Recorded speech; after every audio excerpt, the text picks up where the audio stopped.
Let's take a little bit of time to reflect on the last of these 4 wise or skillful efforts to deepen and sustain wholesome and skillful states of mind. I think this is a really important aspect, and I think often overlooked aspect of wise effort, to deepen and sustain in an intentional way. Explore the landscape of calm. Explore the landscape of mindfulness, of peacefulness, of joyfulness. Explore the landscape of collectedness in the body, in the mind. Spend time with this exploration. Give attention. Almost build a somatic, affective memory of these qualities that we can call upon in the midst of the difficult. Encourage the deepening. Some of you are familiar with, various forms of samadhi practice. I hesitate to translate it as concentration, by the way. But this practice of deepening our capacity to hold a single object in mind in an intentional way, whether it's mindfulness of breathing or mindfulness of the body. But in that territory of developing the capacity to hold an object in mind in a sustained way involves building up a somatic affective memory. It's a curious one. If you encounter a mind that really begins to develop that capacity for collectedness and gatheredness, there is an affective tone to it. It's peaceful. It's happy. It's calm. It's joyful often. And you develop, part of the art of developing that strand of meditative development is that you explore the landscape of that. I hate to use a very gross example, but it's almost like working out at the gym. You're building up the muscle of calm. You're building up the muscle of peacefulness. You're building up the muscle of joyfulness. And I know that's a very gross way of presenting it. But what happens is that you begin to truly abide in the somatic affective qualities. And then, you can go and sit on a cushion and you can recall them. You can invite them back. You can invite peacefulness. You can invite joyfulness. You can invite collectedness. And I think this is part of almost meditative skillfulness, ways of applying skillful effort, is that you have access to these skillful, wholesome states really in the midst of the difficult, in the midst of the challenging. Your body knows, your heart, mind knows what calmness feels like, what peacefulness feels like, what collectedness feels like, and you can, in an intentional way, bring these affective qualities into the foreground of consciousness as a way of meeting that which is more challenging. It takes effort, it takes training, but think about how we again and again incline the mind to exploring this landscape. Don't think of it as an accident. Don't think it is episodic. I think it's a question of building up the confidence, actually, that these qualities can ripen within us through appropriate attention and appropriate effort. And another thing I would like to mention is that skillful effort actually does ask to be joyful effort. This is not about turning up and gritting your teeth and clenching your fists, as you go into your own personal battleground. But we just simply cannot separate the path from the goal. You can't approach your path as a battleground and expect the outcome is going to be, peace. To find joy in releasing the unwholesome and cultivating the skillful. For those of you who've been on this path for a time, I hope you do begin to see things fall away. You know, they're not magical moments, you know, but perhaps you do find yourself being more patient, being less judgmental, being kinder, being more confident, being less lost in doubt. You do see things fall away. And, you know, there is that encouragement to find joyfulness in the falling away of the unwholesome. And I know, you know, given our kind of psychological makeup and our, you know, approach to the practice, we might think, oh, well, that's pride, you know, or that's selfing. But actually it doesn't need to be at all. That there is that joyfulness in the practice. Hopefully we become more free. Yeah. Hopefully we become more free. And we do see change and can mark change. To acknowledge that happiness in through bringing the effort to live a life of integrity, of calm, of generosity and kindness. To acknowledge the happiness of that. The Buddha speaks about ethics as the bliss of blamelessness. The bliss of blamelessness. You know, where we don't go through our life looking backwards with regret and saying, you know, oh, if only I hadn't done that, if only I hadn't said that, you know, if only I hadn't gone there.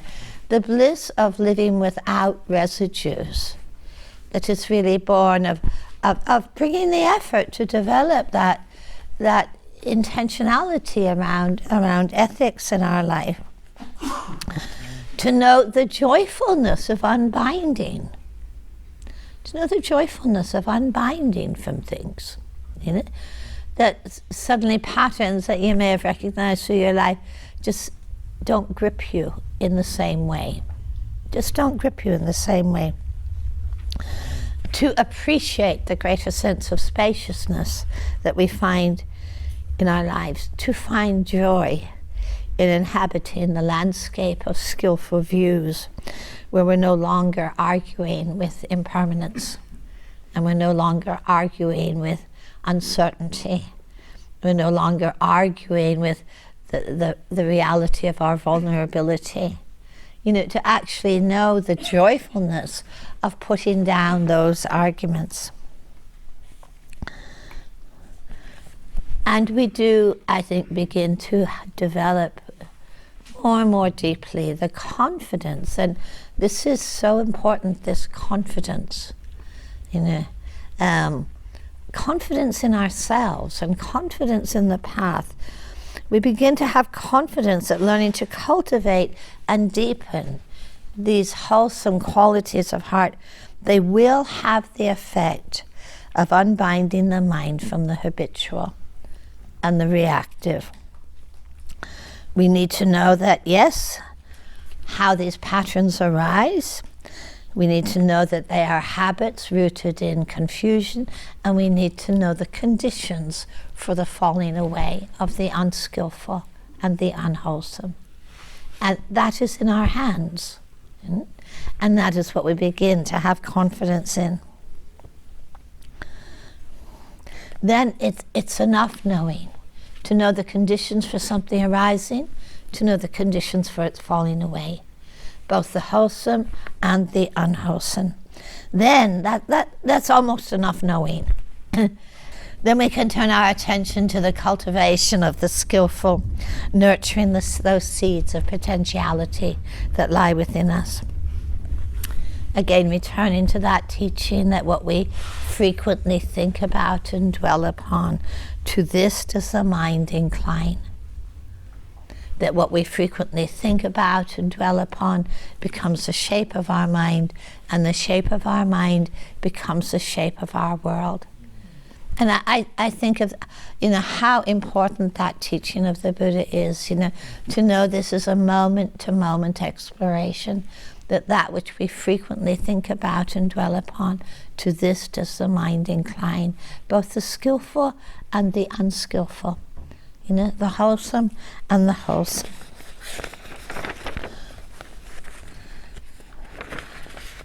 I think one of the great arts of a meditative life is learning to sustain and to deepen our capacities for sustained attention and intention.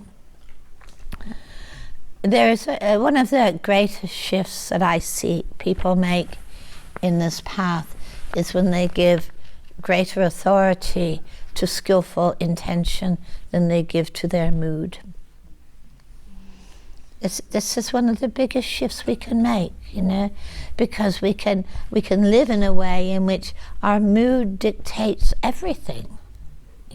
Where we give so much credibility to our mood or mind state of the moment, where we give such authority to aversion or to anxiety or to craving, almost, I regret to say, almost turning them into virtues.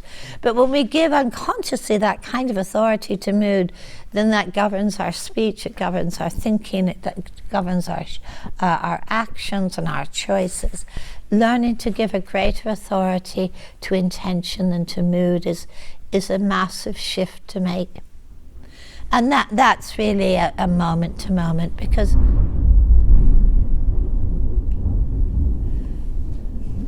it's easier to live in a way where our world is actually dictated by our mind states.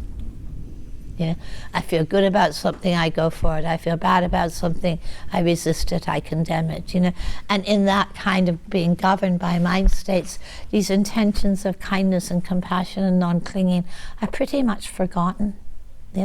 It's not that moods don't arise, of course they do.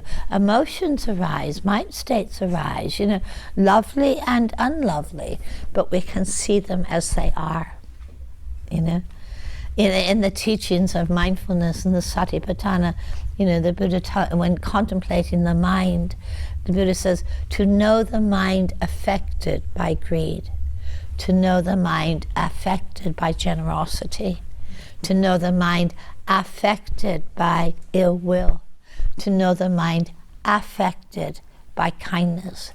So he's speaking of the mind as this fluid, unfolding process that gets affected and shaped by different conditions. And one of those primary shaping conditions is the mood of the moment.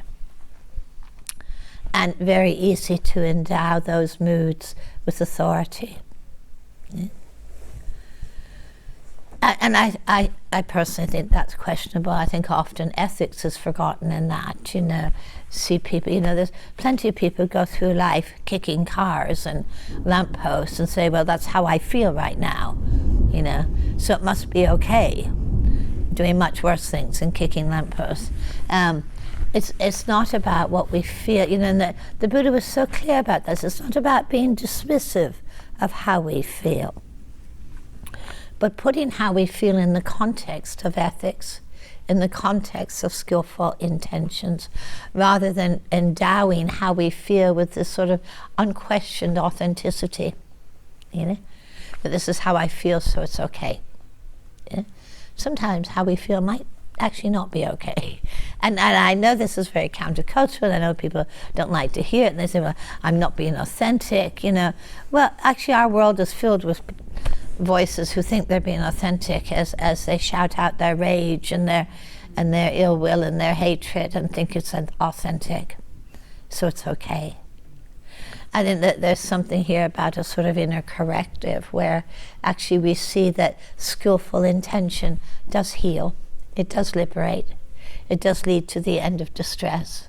And moods can be lovely and they can be unlovely, but they have outcomes in how they can shape our world and our speech and our actions and our choices.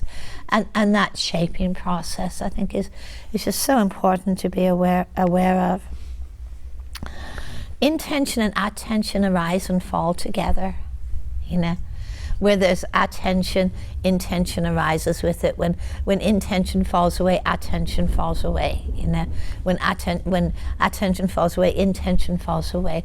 These arise and pass together, which is why so much value is given to cultivating this Yonaso Manasakara, this wise attention, how we are attending, and what is shaping that attending. So they arise and fall together. So again, learning to sustain these intention and attention is a very big step, because we can be so beset by heedlessness and forgetfulness, can't we? And you know, one of the kind of threads within this word sati that we translate as mindfulness is to remember. And it's not just about remembering to be present, it's about remembering what we value. It's about remembering what we aspire to, you know, and it's a powerful aspect of sati. We apply this sustained intention of kindness and compassion, non-clinging. In all of those moments when craving and greed and ill will and restlessness arise, this is our classroom. It's not going to be another classroom, you know.